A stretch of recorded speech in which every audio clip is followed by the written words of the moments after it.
And if this is your first time giving your mind a little love, I have a few goodies for you. First, don't forget to subscribe so you never miss an episode.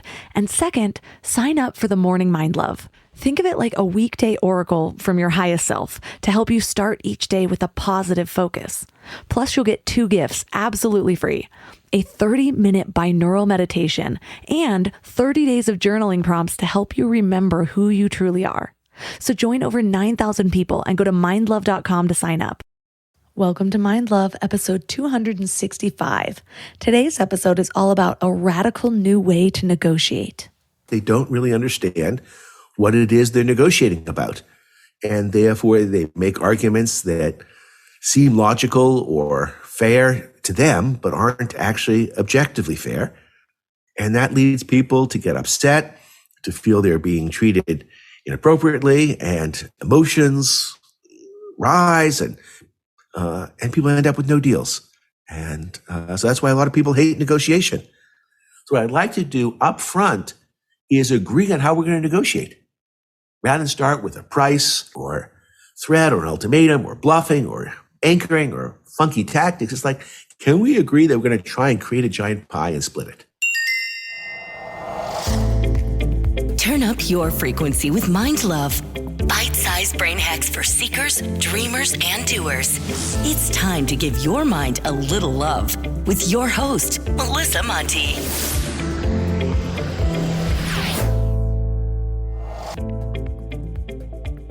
If this is your first time giving your mind a little love, don't forget to hit the subscribe button. Mind love is a habit, and the more you give your mind that love and intention, the better you'll feel about yourself and your life. Plus, it's really a win-win because more subscribers means Mind Love attracts even more amazing guests to bring you their wisdom. So don't forget to subscribe. Today, I'd like to share a review from Shake Litton, who says, "Favorite new podcast with so much goodness. Mind Love is incredible.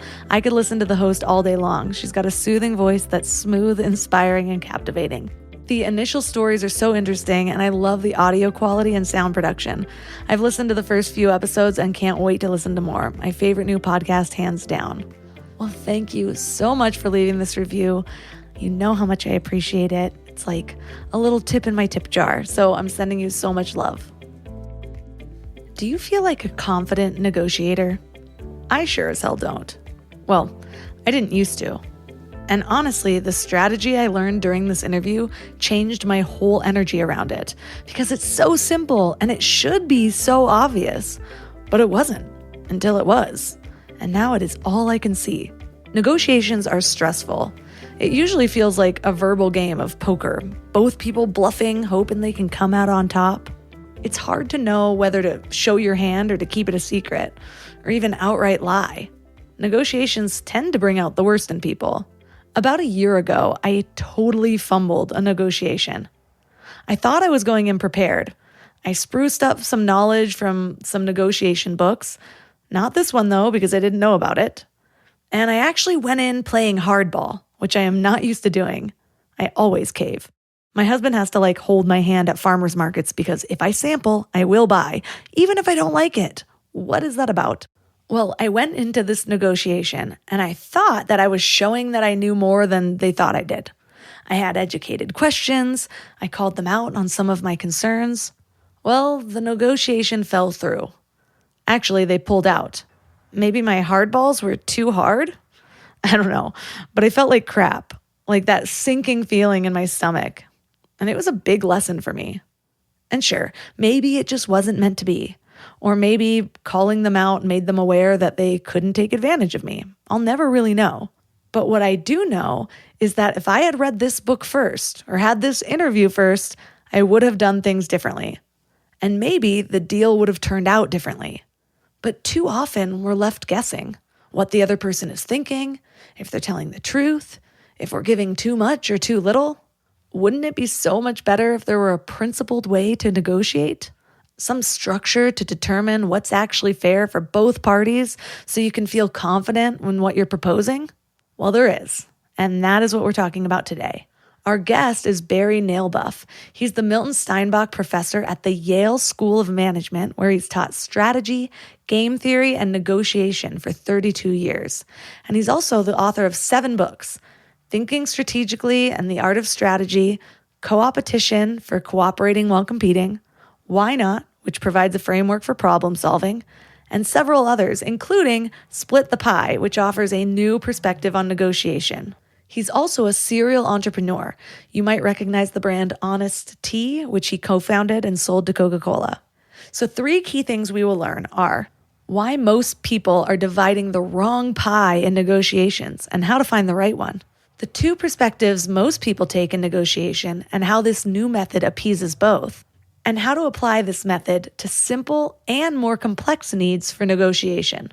One minor disclaimer, Barry is recovering from a cold or possibly COVID, so don't mind his congestion. And if it bugs you, maybe use it as a mindfulness exercise to send love and move through it.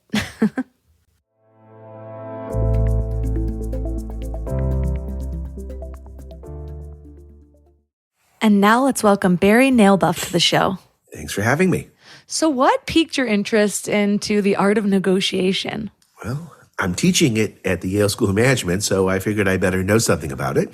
And it's also fundamental to the way we live our lives. So most people are familiar with dividing up the pie in negotiations, but the fundamental, point of your philosophy around it is that most people are splitting the pie wrong, or they're splitting the wrong pie. What do you mean by that? It's funny to say this, but they don't really understand what it is they're negotiating about. And therefore, they make arguments that seem logical or fair to them, but aren't actually objectively fair.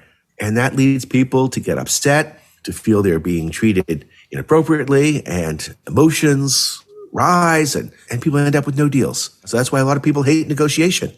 There are some people who like negotiation, and I'm perhaps even more worried about them. I will be honest. I am notoriously bad at negotiation or hard conversations. It's something I've been working on. I've interviewed people, so I've got some skills, but I dread it, and I will send my husband for it before me.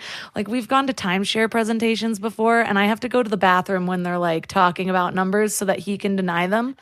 Otherwise, I'll be like, yeah, where do I sign? And then like have to call for a refund. And I know that's not exactly a negotiation, but it's getting there. And so what's an example of somebody looking at a situation and splitting the pie wrong? Well, let me give you a recent example with my mother. She lives in Sarasota, and fortunately her house didn't get blown away in the recent hurricane. She'd been renting for 10 years, and the landlord, seeing the hot market from work from home, decided to put the house up for sale. And the question is, would she be interested in buying it?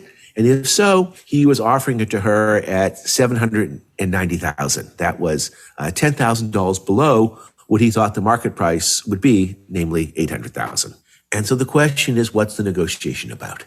And a lot of people think it's about the price of the house. But really, he's not going to sell the house for less than the market price. The question is, why should my mom be buying from him, and why should he be selling to my mom? There are 2 or 3 reasons why it makes sense for the 2 of them to transact. First off, they can avoid a real estate agent commission, which at 5% on $800,000, that's $40,000. That's real money. Next, she could avoid the psychological costs and the financial costs of moving. That's probably another $5,000. He could avoid the costs of having to fix up the place and possibly have to have it empty for a month or 2 while he's looking for a new tenant, for somebody to buy it. Well, let's call his cost of fixing it up and my mom's cost of moving a wash. So let's really focus on the $40,000. And my question to you is, who has more power when it comes to that $40,000? Is it my mom or is it the seller? Well, I have read a good portion of your book, so I feel like I might know the answer. Is it that they have equal power? It is indeed that they have equal power. So this example was not in the book, which means that we're able to take the ideas from the book and apply them to the real world, which is great. My mom writes to him and says, look, I'm happy to buy the house from you at market price, and I'm also happy to split the savings that we can create by doing this deal together. And he writes back and says, Marcia, I don't think you understand. I have more power here. This is a hot market, and therefore I should get more of the savings. And at this point, I help my mom with a reply. The answer is the fact that it's a hot market is why the market price is high. But that doesn't change how we should be dividing up the 40,000. Because if you sell to anybody else at 800, you only collect 760. And if I try and buy an equivalent house from anybody else, I'm going to have to pay 800. So the only way we get a world in which we save that 40,000 is if you're the seller and I'm the buyer. You need me just as much as I need you. And so the key is the person in the perceived weaker position knowing that they have equal power. Absolutely. And understanding what the negotiation is about. It's not really about the purchase price, because in some sense, the market is going to determine that. It's about why the two of us should be doing this deal and how we split up the surplus that's created when you and I transact. So he gets it. He says, okay, good. I like that. Yeah. And in fact, I'm such a believer now that why don't we hire the same lawyer? And that way, instead of us each paying $2,500 to have separate legal counsel, we can get one lawyer who will do things right down the middle, kind of take an objective approach, and we can save another $2,500. And so they do. That sounded like one of the most fair house sellers I've ever even heard of. All of a sudden now he's like, oh, I like this, because he got it. And so it does make a lot of sense. That I think that's the hard part about negotiation for so many people is, that I was just learning about perceived value with things and how usually neither party agrees on the value that they're trying to negotiate in the first place. And so because of that, then everything just feels so subjective, and it feels like you got to use the right words or like use little tricks of language in order to like convince the person to move closer and set your anchoring point and all of that. And I think that's why I've felt overwhelmed by it in the past, because I don't like convincing things. I want to be fair in a way, and it's just hard when you feel like the fairness is subjective. But when it's objective like that, it's a lot easier to stand your ground. Yeah, well, the F word in negotiation is fair. And I point out that it was interesting that you said that we found a fair seller in this case. Note also that we had a fair buyer, that the two of them were actually talking about objectively what a fair outcome is. I want to backtrack for a minute, because I know that most people employ one of two perspectives. You call it the power perspective and the fairness perspective. And so to go deeper on this, can you explain what either of those perspectives look like? Well, the power perspective is who has more power in this negotiation. And the fairness perspective is what is the objectively fair approach. And what's nice is that when you understand the pie correctively, those two approaches line up because both sides have equal power. And if the two sides have equal power, then the only fair thing to do is to split the pie. I like the way you word it in your book. You're not always negotiating what you think you're negotiating. You're negotiating the value that you're creating together. Mm-hmm. And I think that's really key for someone like me, because like I said, when I'm like pushing something that I don't really believe in, I just crumble. And so when I do see it this way, this like really objective way of negotiation, I'm like, I can do that. I can hold my ground with that, and I can explain that to people and feel good about what I am selling or wagering or whatever it is that I'm doing. And so that the wording of it's the value that we're creating together. So in the example of your mom and that home seller, the value that they're creating together is that 40,000, because otherwise it'd be a wash and it would go straight to a real estate agent. People often think negotiations are zero sum. In this case, if my mom pays more for the house, she's paying more, and the real estate, so the seller gets more, she gets less. But they forget about the fact that if people don't reach a deal, then both sides get zero. That whole 40,000 is lost. And so, in fact, in my view, no negotiations are zero sum, because there's the potential of actually sharing the pie. And that pie goes away if you don't have a deal. So let's go deeper into what's wrong with the status quo of negotiating. One of the first points that you make is that the power perspective confuses power outside the negotiation versus power inside the negotiation. What does that exactly mean?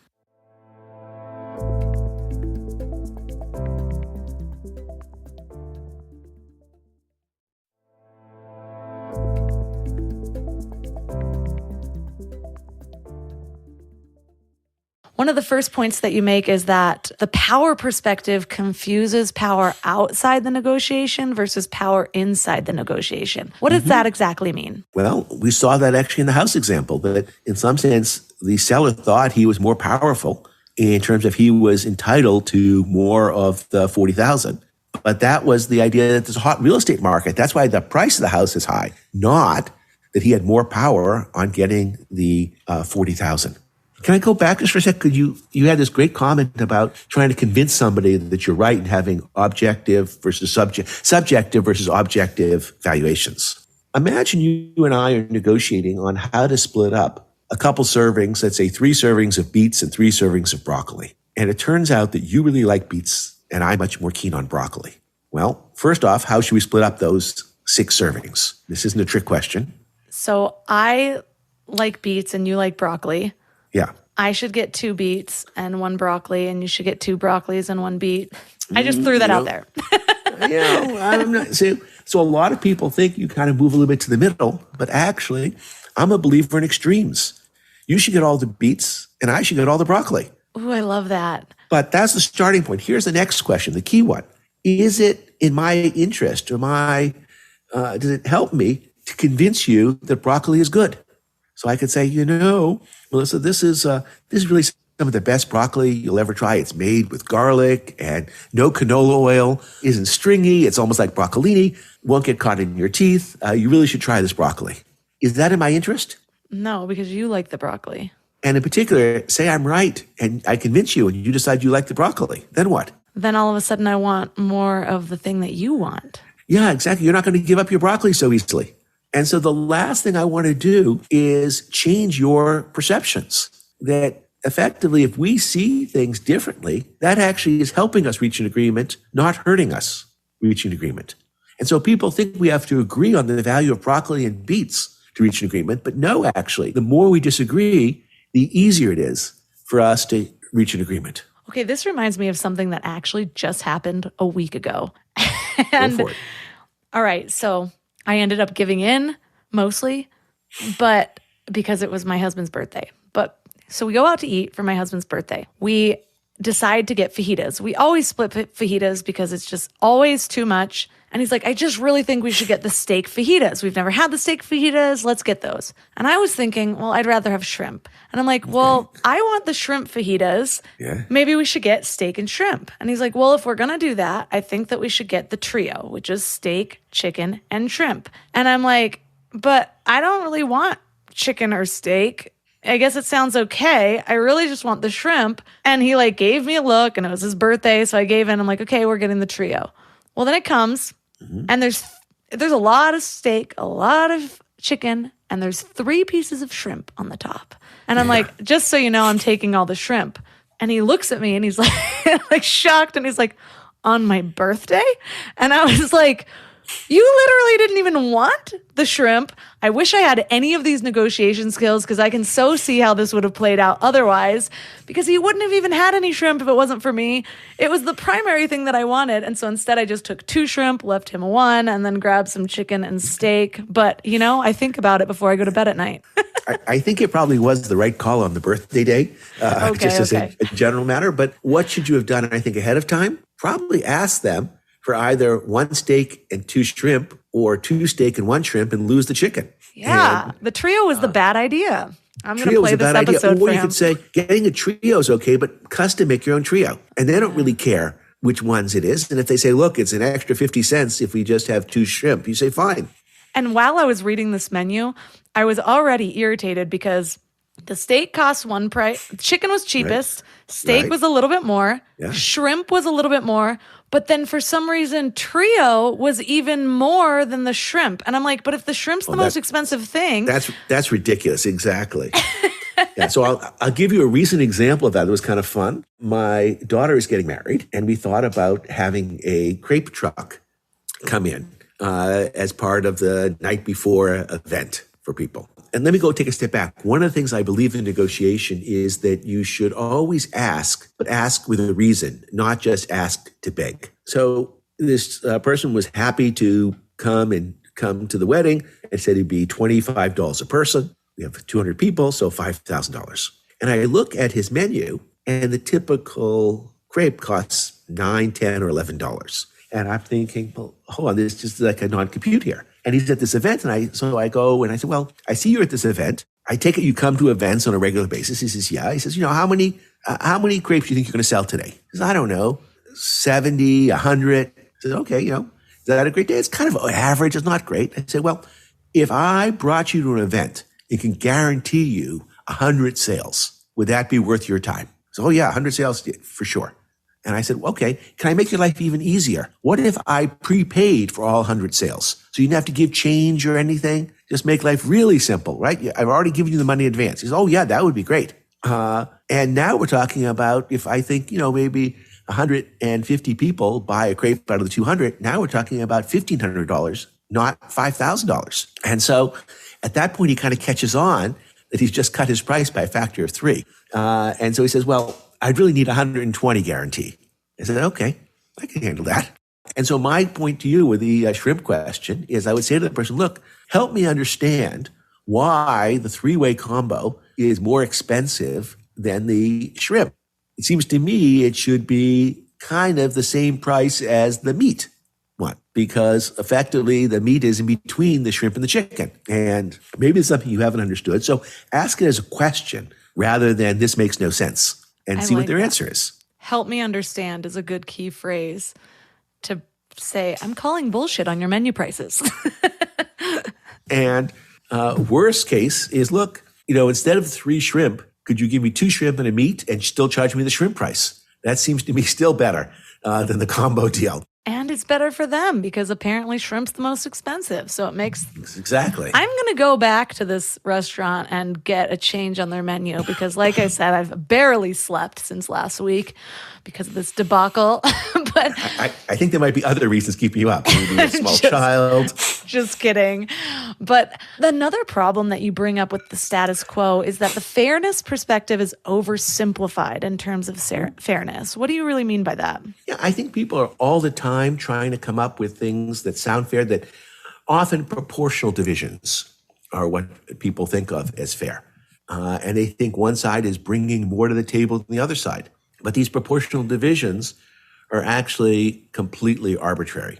And it's a problem because, in fact, the value that both sides are bringing is equal. It's not proportional to anything on the outside.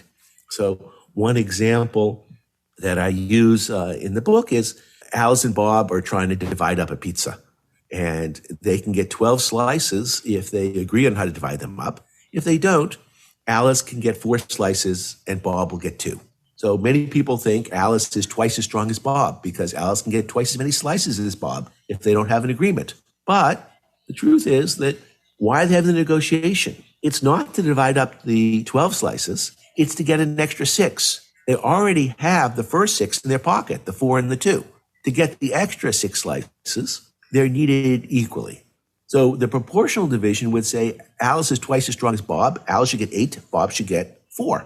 The equal division would say, no, there's 12 slices, 6 and 6. And my view is what you should divide up equally is not the 12 slices. It's the extra 6 that's created through an agreement. That's what the real negotiation pie is. And so Alice gets the 4 slices with no deal, plus the extra 3, which is 7. And Bob gets the 2 slices from no deal, plus 3 or 5. I realize that's kind of hard to do in your head, but hopefully some of it made it through. Yeah, because if I was Bob, when Alice went to the bathroom, I'd steal another slice. Well, you can't do that. We're not allowing you. But I like that. That's just create distraction, eat quickly. Yes. I'm going to throw out an example because it's something that I remember dealing with in college. Me and a friend were going to rent a home. We were getting our own place. Okay. And one of the bedrooms was legitimately twice as big as the other bedroom. And so say we'll just call it even, the rent was going to be $2,000. So should the person that gets the big room pay twice as much in rent? No. Or do you divide up the square footage of the entire house and then figure out what the cost is by square footage? Or how would you negotiate that? Yeah, well, one thing, that makes sense in my view, if you thought about wanting to do it proportionally, would be there's some common area that arises, and that should be divided up evenly. And then there's the bedrooms, and that should be divided up proportional to size. It also gets tricky when in our own family, one of our daughter's boyfriends moves in to live with her. This happened at this exact place that I lived at. I was the bad friend that did that. And so the question is, how much did the boyfriend pay? And one view is, well, I've same bedroom, we're not using any more of that. And the answer is, I think the bedroom cost doesn't change. Utilities costs should be divided up based on the number of people. And the common area should be divided up based on the number of people. And so effectively, you can think about what is this person actually using and separate out common area from bedroom area and separate that out from utilities as well. And so say I'm the person that's possibly taking that larger room. I'm the one who brought in my boyfriend or planning on bringing in. Maybe we know this ahead of time. But I'm also the person who found the place that we're renting. And I'm totally willing to find a different roommate if they don't agree to my terms. Does that up me in the power position, or is there still equal power there? Now there's no longer equal power because it's no longer a two-party negotiation. It's you and roommate 1 versus you and roommate 2, 3, 4, 5, and 6. So there's two aspects. One is, to what extent is this roommate going to be unhappy living with you if they feel they're being taken advantage of, in which case they may not be a very good roommate and they get you back by leaving dishes in the sink. And the second is, what would other people agree to? And what's the market rent for that smaller bedroom? And so I have no problem with you doing that. I would want to disclose that there's going to be 2 people in the larger bedroom, if you'd like, so that the person isn't surprised and has the deal being changed on them. But yes, you could, in theory, get all of the pie by having the ability to play one potential roommate off of another. So what if the person that you're negotiating with does not care about fairness?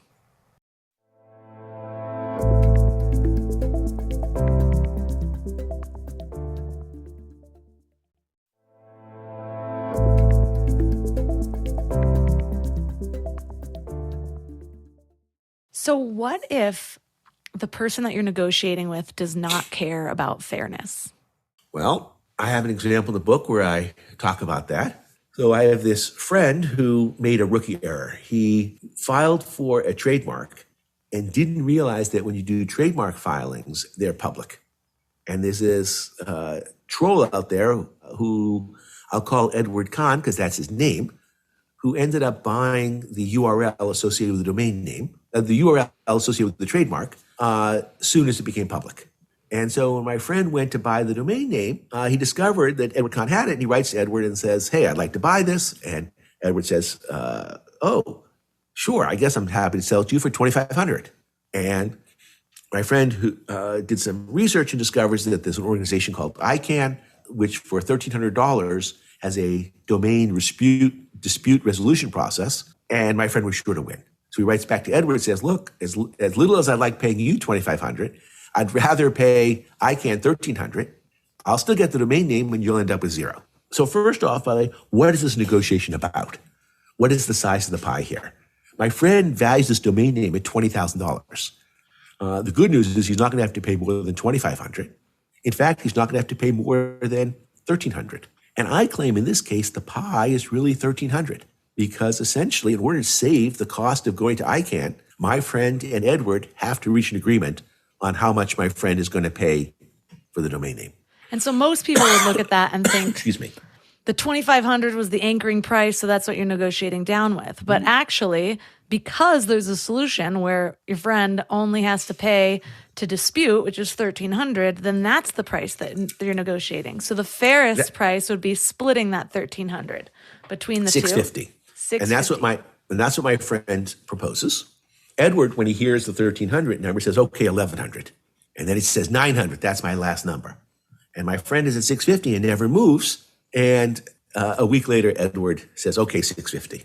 So the question is, does Edward care at all about fairness or the pie? No, he just wants money. No, he's a troll. He's a jerk. He just wants to take my friend to the cleaners as much as he can. So why does the pie argument work in spite of the fact that this guy is a troll and a jerk? And the answer is that he doesn't have to convince Edward to care about the pie. He just has to convince Edward that he cares about the pie. If Edward wants to do a deal, the only deal my friend will do is a fair deal. And this is the point that principle beats arbitrary. Edward's just throwing spaghetti up on the wall to see what sticks, 2,500, 1,100, 900. It's all arbitrary. Whereas my friend has a principle. So again, you don't have to actually persuade the other person that the pie is right, that the pie is what's fair. You have to convince them that this is what you believe. And if they have some other argument that makes sense, that can persuade you, fine. But there isn't another argument. And so therefore, you'll do just fine. So you actually have some pretty big personal experience with a big negotiation. I don't think our audience knows that you're a co-founder of Honest Tea, and you actually negotiated to selling Honest Tea to Coca-Cola. Tell us the ins and outs of that negotiation. Sure. I should add in that last case that, of course, my friend was me, and that the other piece of advice is spend $12.50 ahead of time and just buy the domain name before you try and file the trademark. So this was honesttea.com? It was not honesttea.com. It was another company. It was makeroats.com that was ultimately sold to Quaker. So Seth and I, Seth Goldman, my former student, back in 1998, started Honest Tea, and we grew the business from 0 to 23 million. At that point, we got approached by Coca-Cola, who's interested in acquiring the business. But there was a problem, which is we were too small to really fit in the organization. That they're great at building businesses from 100 million up to $1 billion, but they're also pretty good at bringing businesses from 50 million down to 0. And so we all agreed that they should buy the business in 3 years rather than today. And during those 3 years, they'll help us with marketing, with production, with distribution. But there was a problem. They said, look, we're happy to help you, but we don't want to pay more for all the stuff we're doing to help. Pretty reasonable, right? Yeah. And my response is, well, you're right. You shouldn't pay full price for all the things you're doing to help us, but you should pay half price, because it's true we need you to help us, but you also need us as the vehicle to help. Without our recipes, our customers, our brand, your distribution, your production, your marketing isn't going to help. And so what we should really do is say you should pay full price on what we can achieve without you and half price on sales above that. And so, in fact, we agreed on that framework in the first hour of our negotiation. And then we had a week where we spent time arguing about what we could achieve without them and what full price is or what market price was. But that was really a data-driven exercise. And it goes back actually to the question with my mom. What's the market price of this house that we should subtract $20,000 from? So what I'd like to do up front is agree on how we're going to negotiate rather than start with a price or threat or an ultimatum or bluffing or anchoring or funky tactics. It's like, can we agree that we're going to try and create a giant pie and split it? Great. Because we can agree on that. Now I know we can do a deal. And let's just think about how we make a big pie. And so, in fact, that's what we did with Coke. We grew the business from 23 million to 75 million over those 3 years. And Coke then ran with this business for another 12 years. Just 3 months ago, they decided to shut down Honest Tea. They kept Honest Kids. And Seth and I got the band back together, and we just launched a new tea company. And that new tea company is called, go ahead. Just Iced Tea. I love Honest Tea because... Or Justice Tea. Justice Tea. Oh, I like it. I am a fan of Honest Tea. I'm really big into ingredients and just cleaner labels, less ingredients, simpler things. So I'm really glad. For a good 10 seconds, I was really upset that I heard Honest Tea is gone. I'm like, that's the only thing I'll drink at gas stations. Well, so I guess if you get an electric car, you won't have that problem going forward. But now you can have this in your fridge. And it's the original flavors that people knew and loved. Moroccan mint, green tea just by itself, half and half, lemonade, a peach with oolong, hibiscus and berries. So we're having some fun, and we'll see if lightning strikes twice. So it does seem like the pie framework favors the little guy, or what the perceived weaker party would be. Is that true? Yes and no. So I would say the traditional approach doesn't allow the little party to get what they really should be getting. And that's a problem. But in some ways, that hurts the big party too. Because if the little party is feeling that they're being treated unfairly, even if they don't have the vocabulary to explain it, they may just not do the deal. And so both sides get zero. Or they clam up and think that I'm just not really willing to share all the information with you or really work so hard with you to expand the pie. And so, yes, traditional negotiations, I think, have favored the the larger party. But that doesn't mean the larger party always does better, because they may end up with no deal or a much smaller pie. So far, we've focused on dividing up a positive pie, like an amount that both people can get or save. What if you're dividing a negative pie, like when there's costs to be paid? How does this change, or does it not? It's really no different. It's a question of how much money are we saving by doing things together? So what fraction of the cost should each of us be paying? And you could think about it with an Uber ride. If two of us are sharing an Uber, how much should each party pay? It could be if we're developers building a pipeline. One of my favorite examples of this actually occurs in France, where we have elevators in a shared building. What's funny in the United States is that typically if there's an elevator that's put up or repaired, everybody pays the same amount. But the people on the ground floor aren't using the elevator. And I'm not sure why that's really the case. And people on the first floor, they could always take the stairs. And so in France, the higher floor you are, the larger fraction of the cost of the elevator you end up paying. And that strikes me actually as a whole lot more reasonable. Yes, it totally is. People have made a similar argument about healthcare.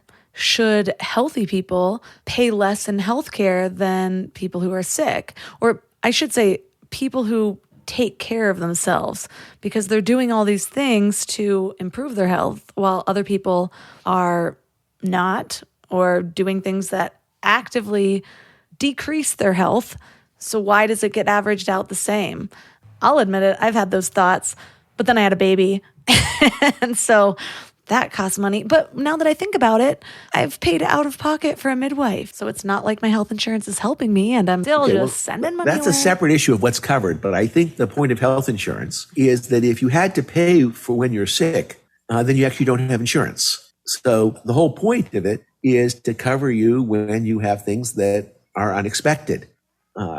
In contrast with the elevator, these are people who have chosen to live on different floors and are using, I don't need insurance to protect me, if you like, against the cost of an elevator. And one thing that happens is when people decide to renovate a building in the United States, people say, well, I'm against it if I'm on a low floor. I don't want to renovate this elevator. I don't want to spend another $300,000 to put in a new elevator because I'm not using it. I don't care that it's slow, that it's unreliable, whatever. So we haven't allocated the costs in any way that's appropriate to people. Whereas in healthcare, we kind of know that our whole goal, if you'd like, is to have healthy people cover the cost of people who end up being sick, because you never know which one you're going to be. There's a lot of preventative measures you can take, though. I absolutely believe in that, too. So yes, we should be covering and subsidizing and motivating people to take a whole lot better care of themselves. That's surely true. A lot cheaper than taking care of them after the fact. Yep. So tell us where this pie approach originated from. You told about the Talmud solution. Tell us that story.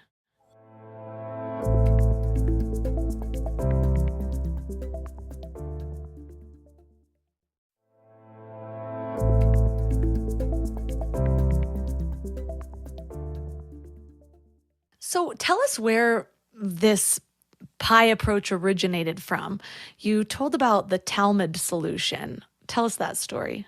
It turns out that this idea of splitting the pie actually goes back to the Babylonian Talmud, where there are two individuals who each are making a claim on a cloth. So let's imagine that one of them is claiming half the cloth and the other is claiming the full cloth. So if you took a proportional division approach, you'd say, well, one person is claiming twice as much as the other, and therefore we should divide the cloth up 2/3 and 1/3. But what the Talmud says in the principle of the divided cloth is the person who's only claiming half the cloth has essentially conceded the other half of the cloth to the second party. Because basically, I'm asking for half, so that means, yeah, you can have half. The person who's asking for the whole cloth is conceding nothing. And therefore, half the cloth is in dispute, and half the cloth is not in dispute. So we divide up the disputed part 50-50, and the undisputed part goes to the person who has been conceded that amount. And therefore, the division ends up being 1/4, 3/4. And effectively, this pie solution that I've been talking about is really the analog of the principle of the divided cloth from the Talmud. So if you like, it's a new idea, but it's also several thousand years old idea that's been rediscovered. Is there ever a situation where you're negotiating with somebody and the size of the pie isn't quite as clear? And what do you do in that situation? That's true all the time. So there's a couple solutions there. One is you can agree to divide up the pie ex post. So I don't know how big the pie is going to be, but when we discover what it is, then we agree to share it. So if Coke can help buy bottles of Honest Tea, the glass bottles at 11 cents, and Honest Tea was spending 19 cents, so it's an 8 cents a bottle savings. You could say, well, okay, we think Honest Tea is going to sell 100 million bottles, so it's an $8 million pie. We can divide it up 4 and 4. Or you can say, look, what we'll do is just Honest will buy the bottles at 15 cents each, and therefore save 4 cents each bottle, and Coke will make 4 cents a bottle. And then however many bottles are sold, it's divided up right along the way. Another thing you can do when you don't know the pie is make a conditional offer that helps reveal what the other side is thinking. So imagine you have a painting that you inherited from your grandfather, and you don't really know what it's worth. And the problem is getting an appraisal costs $1,000. And some local art dealer comes in and offers you $1,000 for the painting. So one thing you could do is say, well, okay, you offered $1,000, $3,000. Now the person could say no, and then you could lose the deal, which would be a problem. The person could say yes, which might make you even more worried, because maybe this means the painting is worth $10,000 or $20,000. You could go and get it appraised, but that would cost you as much as the painting is currently worth. So that's a problem. So what I would do instead is say something like, look, you're offering me $1,000. I don't know what this painting is worth. You probably do. If you resell this painting for anything above $10,000, I want half of the resale price. So yeah, if you can sell this painting for $6,000, $7,000, God bless you. You have a bunch of clients, you're creating that value. But if this painting is really worth a lot, then we should be splitting it. And if the person says no to that deal, now it makes me start thinking this painting really is worth a lot, and therefore I should spend the money to get it appraised. Genius. I don't know if it's genius, but at least it's a way of trying to figure out from what they're saying what this pie might be, because effectively, if the value of the painting is somewhere in the 2 to 10 range, what I've asked for is nothing, and therefore it doesn't cost me. And if the painting is $15,000 even, I'm only asking for another $2,500. And so it's still a great deal from their perspective. So say we have the pie in mind. We're figuring out the value of the pie.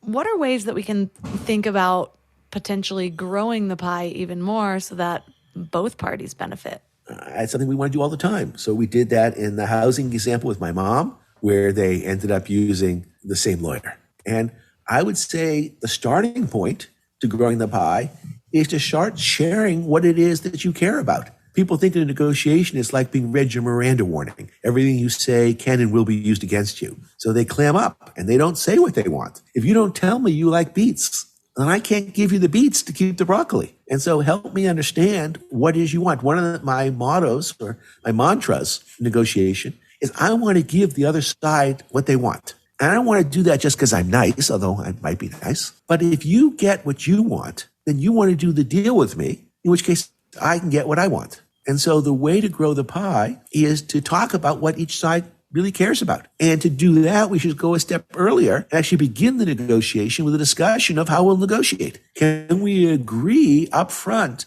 that what we want to do is create a giant pie and split it? If we've done that, then we can spend all of our efforts on how do we grow the pie and not fighting each other. It's just so helpful because, like I said, I feel like the reason I've thought that I have been not powerful in negotiations in the past is because there's so many unknowns. And I always feel like I'm treading these these waters of trying to decipher their thoughts, trying to appear stronger than I feel. And so to just have a more clear-cut idea of the value that we're actually splitting, like I said earlier, just makes it so much easier for someone like me to stand my ground because I'm not the type that will bluff if I don't believe in what I'm saying. I feel like I'm lying. I feel like I'm taking advantage of people. But in this, it's actually fair. Yeah, I'm a big believer in not lying in a negotiation, not playing games, and just being straightforward. So when you start misrepresenting what you really care about, people won't be able to do with you what you'd like them to do. So imagine that what I want to do is sell you my gas station. And my goal is to take a trip around the world. So on a sailboat. Should I reveal that to you? Yes. Okay. So let's think about this. Do you know that I'm selling the gas station? Yeah, there's a for sale sign out at the station. So that's not a secret. Now, I have some reason for selling the station. There are good reasons and bad reasons. A bad reason for selling the station is it's about to become a Superfund site, or the highway entrance ramp is being shut down, so nobody's going to come to my station anymore. A good reason is I want to take a trip around the world.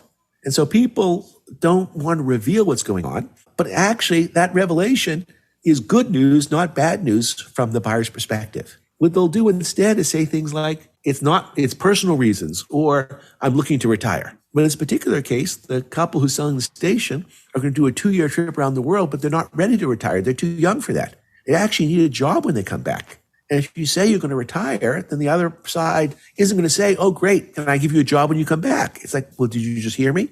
I said I was retiring. And so essentially, when you tell the person what it is you want, they actually might be able to give it to you. People say in negotiation, you should listen more than you speak. Well, that can't be right, because if both sides do that, then it doesn't add up. I say you should listen as much as you speak and speak as much as you listen. You have to not just ask questions, you have to answer questions. And that's how you grow the pie. Yeah, I love that, because you never know. What if you're selling a gas station and the person just happens to have the perfect nautical vehicle for you to take a trip around, and then that's part of the negotiation? That's possible. I think it's probably a little bit unlikely, but you never know. Well, you never know unless you voice the things that you want. And so these little hidden revelations can come out. And in this particular case, what they really have is a job for you when you come back, because they have a lot of different gas stations and you're a great manager. Or another problem you might have is all your money is going to be tied up in a boat when you come back, and you don't want to have a fire sale. So could they lend you some money when you come back as a loan against the boat, so you can sell the boat in 6 months rather than have to sell it in 6 weeks? So let me share with you what my problems are and see if you can help me solve any of them. Now, by the way, if that happens, of course, I'm going to get a little bit less for my station, but that's fine, because we've created a bigger pie that we're sharing. Well, I love this so much. Couldn't put your book down, and I ended up sending it to my husband, and I'm like, you must read this. Your sales guy must read this, because I think it could actually make a really big difference in just your business dealings, because it's just so helpful, whether you're using it in business or just in life, because so many of these examples, I mean, I could have used 3 of them just in college alone. So thank you so much for the value that you've brought here and for explaining it in such a way that is so easy to receive. So for listeners that are interested in learning more, diving deeper, hearing even more examples, where's the best place for them to connect and find your book? SplitThePieBook.com has some videos, some interactive negotiation exercises, sample chapters. So podcasts like this will appear on there when it finally gets edited and you take my coughs out. And of course, at your local bookstore or Amazon, it's a bargain at like $20. How can you beat that? A lot cheaper than paying $80,000 and getting your MBA.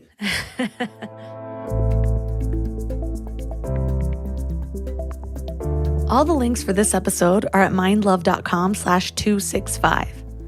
And your challenge for this week is to figure out some scenarios where you can split the pie. So maybe it's something small like pizza, or maybe it's rent, or dividing your food bill, or something like that. Or you could just make it up, because it's pretty fun. Or find the book where there's a bunch of examples that really drills this information in. But I have been having fun with this, even going back to past negotiations and asking myself, how would I do it differently? That is actually one of the best ways to learn from your life, is to spend time reflecting on what you would have done differently. Different from regret, where you mull over what you should have done and you feel bad about it. Instead, you just reflect back and it's like, all right, well, could I make this happen better in the future? And what would I do differently? So this splitting the pie technique is actually super simple. You take the value that you guys are creating together and you split that, then add it on the value you would have each gotten anyways, if nobody made a deal. So let me know how it goes, because I really love this strategy. It makes so much sense for so many different scenarios. And honestly, I feel like I can go into a negotiation situation as a total badass and just be like, no, this is what's fair. This is what I deserve. And I wouldn't back down. Whereas before, I was like a weak pile of mush, like overcooked noodles, like wet bread. I don't know why I want to keep going with that metaphor. It's not useful. Anyways, if you found this episode helpful, please send it to a friend or take a screenshot and tag me on social media, Mind Love Melissa, Mind Love Podcast. You can also support the show by joining Mind Love Premium, where you get extra episodes, over 50 that are only for premium members, early release, ad-free listening, meditations, mindlove.com/premium. You can also find my sponsors at mindlove.com/sponsors, or you can leave a 5-star review on Apple Podcasts or Spotify. And if you do, you just might hear your review on the show. So thanks for giving your mind a little love today, and I'll see you next time. Thanks for tuning into Your Higher Frequency with Mind Love. Head to mindlove.com for a free gift to keep your vibes up until next week.